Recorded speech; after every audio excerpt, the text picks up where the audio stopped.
Section 3. You will hear a talk between a professor and a student. First, you have some time to look at questions 21 to 30.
Now listen carefully and answer questions 21 to 30.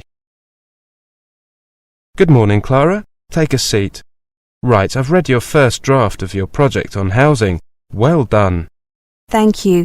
I know it's only a first draft though, so I'm sure you have some suggestions on how it can be improved. I was very nervous at first because it wasn't my first choice of topic. I had wanted to do something on voting patterns, but getting information, well, it didn't look possible within the time frame. Don't worry. I think that you have made a good choice. Yes, a comparison of the factors influencing house prices. Very topical. Definitely. There seems to be something about housing prices in the newspapers every day. I just wanted to compare the different factors. You know, location, the proximity of facilities such as schools. As I said, a good choice of topic. Now, the first part is very well done. You clearly introduce what you are going to look at, why and how. Do you think that I have covered enough points there? I think so. Did you have anything else in mind? You know, something else you'd like to cover? Well, a friend suggested that I might include crime rates. Actually, that's a very good idea.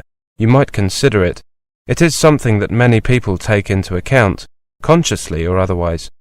When choosing a place to live, nowadays the police are required to keep quite detailed statistics on crime, and you can get them fairly easily. I mean, it's easy enough to ask for them, but it might take a while for the police to get them to you. OK, I'll make a note of that. Contact police for crime statistics. Now, I have to say that I found the middle part more difficult to get through. Oh, I thought I had done that rather well. Don't worry, it's not awful. It's just that, well, try to take a uniform approach. Use one for each criteria people use when choosing housing. That way you're comparing like with like rather than different things.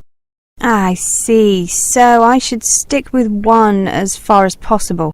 Yes, that does seem logical. So I don't really need to get more data or write much more. Instead, I need to change. I've got it. It just makes it a lot easier to read. That's the main thing. Yes, of course. How about the conclusion? Based on the information you've provided, I think that you've done very well. You'll have to see if the new information you include changes your conclusion at all. It probably won't make a big difference, but you might see variations in some areas. OK. Do you think that I used appropriate headings? And is the bibliography OK? I know that a lot of professors look long and hard at that, whilst most students think it's unimportant. Yes, professors find the bibliography very useful. It tells us where you are getting your information from and whether those sources are appropriate.